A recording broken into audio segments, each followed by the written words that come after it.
জয়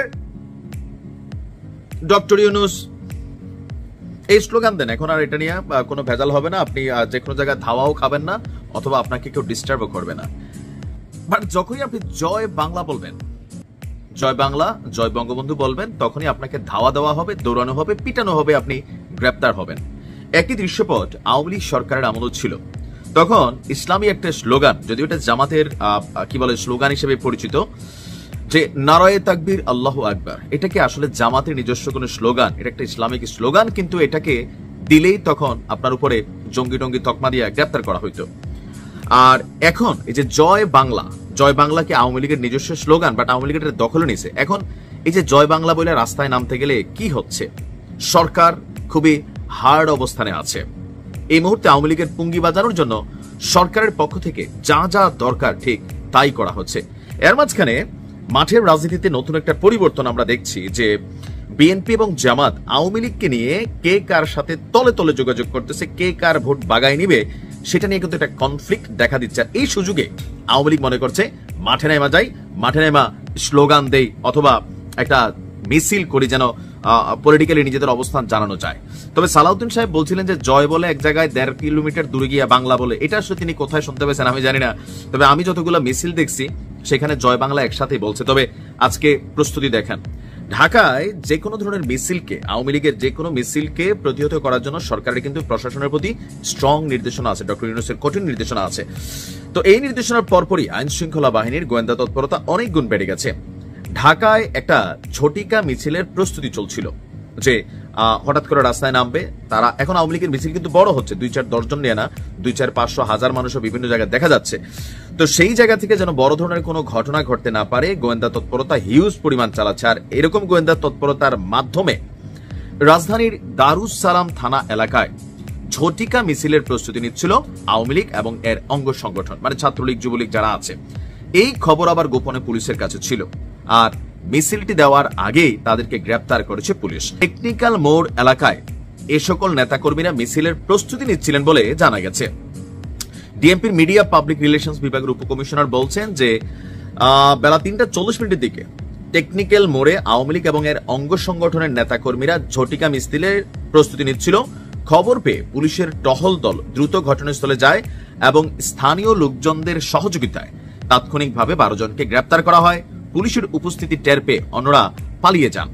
এখন কেন মিছিল করলে আসলে অ্যারেস্ট করা হচ্ছে? আপনারা অনেকে জানেন যে আওয়ামী লীগ সরকারের বিপরীতে বর্তমান ইন্টারিম অথবা আমাদের যে বিচার বিভাগীয় সিদ্ধান্ত, সেটা হচ্ছে বিচার চলাকালীন, আনটিল বিচার না হওয়া পর্যন্ত আপনি কোনো দলীয় প্রোগ্রাম, স্লোগান রাজপথে দিতে পারবেন না। এটা একটা আইনের মাধ্যমে এটাকে কিন্তু এখন এস্টাবলিশড করা হয়েছে। সেই কারণে যখনই আপনি এই মুহূর্তে জয় বাংলা, জয় বঙ্গবন্ধু বলবেন অথবা মাঝখানে রাজপথে নামবেন, আপনাকে গ্রেপ্তার করা হবে।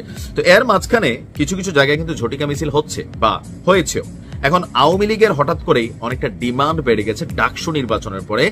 বিএনপির অভিযোগ ছিল যে উপরে উপরে জামাত ইসলাম তারা আওয়ামী লীগকে চায় না, আওয়ামী লীগের ব্যাপারে সাবধান থাকবেন। বিএনপিকে সতর্কতা করলেও তারা আসলে তাদের যে পুরানা টিম, মানে আওয়ামী লীগের ভিতর থেকে তো ছাত্র শিবির বের হয়ে আসছে, লাস্ট যে রাজনীতিটা ছিল, তো সেখানে তারা আসলে আওয়ামী লীগের নেতাকর্মীদের ভালো করে চিনে তলে তলে যোগাযোগ করে ভোট টোটগুলো বাগায় নিচ্ছে। এটা হচ্ছে বিএনপির বক্তব্য। তো এই মুহূর্তে যারা আওয়ামী লীগের রাজনীতিতে রাজপথে নামার পরিকল্পনা করছেন অথবা চিন্তা করছেন, মিছিল দিয়ে চলে আসছেন, সমস্যা নাই, কিন্তু আপনাকে খুঁজে বের করার জন্য সরকার সর্বোচ্চ এফোর্ট দিচ্ছে। একজনের ছবি যদি খালি চিনা যায়, তো তারে গ্রেপ্তার করলে বাকিদের নাম ঠিকানা এমনিই চলে আসতেছে। দেখেন যেটা ভালো মনে করেন, এই মুহূর্তে কি করণীয়, কোনটা করলে রাষ্ট্রের ভালো হবে খারাপ হবে একটু বোঝা উচিত। তারপরেও রাজনীতি আইন মানে না, রাজনীতি কৌশলে চলে, রাজনীতি মাঝে মাঝে গায়ের জোরেও চলে। ছাত্রদলের নেতাকর্মীদের উচিত আপাতত আপনাদের ধৈর্য ধারণ করা। রেগে গেলেন তো হেরে গেলেন। এই মুহূর্তে মাঠে কি খাচ্ছে, হচ্ছে ইউনিভার্সিটিগুলোতে যারা অধ্যয়নরত ছাত্রছাত্রী আছে তাদের ন্যারেটিভটা কোন দিকে, আপনাকে এটা কিন্তু বুঝতে হবে। আপনি যখনই কোনো কর্মকাণ্ড করছেন ভালোর জন্য, সেটা কিন্তু বিপরীতে চলে যাচ্ছে। মানুষ মনে করতেছে যে দেখো দেখো এরা তো এমনই। কেন বললাম? জাকসুতে যে নির্বাচন হচ্ছে সেটা নিয়ে প্রশ্ন আছে, তবে সাধারণ ছাত্রছাত্রীদের বক্তব্য প্লাস প্রশাসনের বক্তব্য যে না, জাকসু নির্বাচন ফাইন, এখানে ছাত্রদল যেগুলা বলছে এগুলা গুজব। আবার শিবির বলতেছে যে, ছাত্রদল বলতেছে পুরা সিস্টেম তো কইরা ফেলছে, এগুলো নিয়ে পাল্টাপাল্টি বিতর্কের মধ্যে গতকালকে জাকসুতে ছাত্রদল একটা বিক্ষোভ মিছিল করছে, আর সেই বিক্ষোভ মিছিলে পেছন থেকে একটা আওয়াজ তৈরি হয়েছিল, ভুয়া ভুয়া। ভাবা যায়।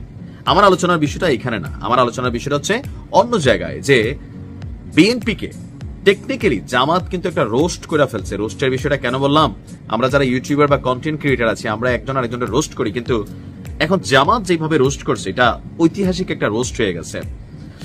আব্দুল হালিম জামাতের সহকারী সেক্রেটারি জেনারেল বড় পদে আছেন মাওলানা আব্দুল হালিম, তিনি বেশ কয়েকটা বক্তব্য দিচ্ছেন। এর মধ্যে গুরুত্বপূর্ণ যে অংশটা আমার কাছে মনে হয়েছে যে আগে যারা নির্বাচনের আগে রাজাকার ট্যাগিং ব্যবহার করে পাশ করতে চেয়েছে তারা এখন নির্বাচন বয়কট শুরু করেছে। আপনি ফোকাস অংশটা হচ্ছে যারা অতীতে প্রতিনিয়ত নির্বাচনের দাবি করতেন তারাই এখন নির্বাচন বয়কট করা শুরু করেছেন। এটা তো এক ধরনের দ্বিচারিতা, মানে একই মানুষ বা ডাবল স্ট্যান্ডার্ড চরিত্র। এখন তিনি গুতাটা কোথায় মারছেন বুঝছেন না, যে বিএনপি চাচ্ছে ফেব্রুয়ারিতে নির্বাচন করতেই হবে, করতে হবে, সরকারের মাথা গরম করে ফেলতেছে, রাজপথে নেমে যাবে। এবং কি ইন্টারিম যিনি আছেন ডক্টর ইউনুস, তিনিও নির্বাচনের দিকেই ধাবিত হতে চাচ্ছেন, কিন্তু জামাত চাচ্ছে নির্বাচনটা একটু পরে হোক, পিআর হোক, গণভোট হোক, আরো এখানে লেভেল প্লেইং ফিল্ড হোক। কিন্তু চাকসুর যে ছাত্রদল তারা যখন বলল যে আপনার তারা নির্বাচনে যাবে কিনা, এটা এখন একটা বিষয়, লেভেল প্লেইং ফিল্ড তারা খুঁজতেছে। অপরদিকে জাকসুতে নির্বাচন বয়কট করলো ছাত্রদল। তো এই যে বক্তব্যগুলো, বিএনপি নির্বাচন বয়কট করতেছে, কিন্তু যে বিএনপি নির্বাচনের জন্য ফেনা তুলতেছে, এই জায়গাটাতে গুতা মারছে কে? এই জামাতের যিনি সহকারী সেক্রেটারি জেনারেল আছেন আব্দুল হালিম। এবং তিনি একটা গুরুত্বপূর্ণ বক্তব্য দিচ্ছেন, এটা অনেকেরই মাথায় রাখা উচিত। এই মুহূর্তে 5ই আগস্ট পরবর্তী বাংলাদেশে রাজাকার শব্দটার যে নেগেটিভিটি ছিল বা ধরেন একটা পাপিষ্ট ফিল ছিল, ওই ফিলটা অনেকাংশে অনেকের মধ্য থেকে কাইটা গেছে। আবার অনেকে প্রকাশ্যে নিজেদেরকে রাজাকার দাবি করতেছে, লাইক সাংবাদিক ইলিয়াস, যে তিনি 71 যদি তার জন্ম হইতো তিনি পাকিস্তানের পক্ষ নিতেন, 11 যুদ্ধ হলে তিনি পাকিস্তানের পক্ষ নিবেন। সো এই যে তাদের একটা ন্যারেটিভ বা পারসেপশন, বা শেখ হাসিনা সরকারের বিতরণের আগে তুমি কে আমি কে, রাজাকার, পরে একটা লাইন ছিল, কে বলেছে স্বৈরাচার। তবে ওই দিনের রাজাকার শব্দ আর আজকের রাজাকার শব্দের মধ্যে অনেকটা পার্থক্য আছে। কিন্তু বাস্তবতা হচ্ছে বিএনপির যে রাজনীতি এই মুহূর্তে বা আওয়ামী লীগের যে রাজনীতি ছিল, মুক্তিযুদ্ধ 71 রাজাকার, এই জিনিসটা আসলে একটা জেনারেশনকে পজিটিভ একটা ভাইব দিচ্ছে জামাতের জন্য।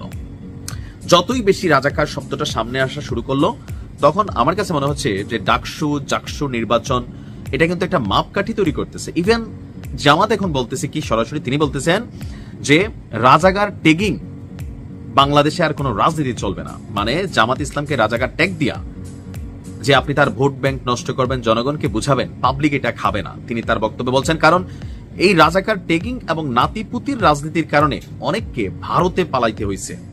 আর যারা নির্বাচনের আগে রাজাকার ট্যাগিং ব্যবহার করে পাশ করতে চেয়েছে তারা এখন নির্বাচন বয়কট করা শুরু করেছে। এজন্য ট্যাগিং এর রাজনীতির নামে ট্যাগিং, রাজনীতির নামে বাসি স্লোগান, এই সবকিছুই বাংলাদেশে এখন অচল। গতকালকে রংপুর মডেল কলেজে একটা প্রোগ্রাম ছিল, সেখানে তিনি রংপুর 3 আসনের নির্বাচনী দায়িত্বশীলদের নিয়ে আয়োজিত একটা মত বিনিময় সভা ছিল, সেখানে তিনি তার এই বক্তব্যগুলা তিনি সরাসরি বিএনপির আতে ঘা দিলেন যে সামনে জাতীয় নির্বাচনেও পরিস্থিতি যদি এরকমই হইতে থাকে, আপনারা কি হঠাৎ করে আবার নির্বাচন থেকে বিচ্যুত হয়ে যাবেন কিনা।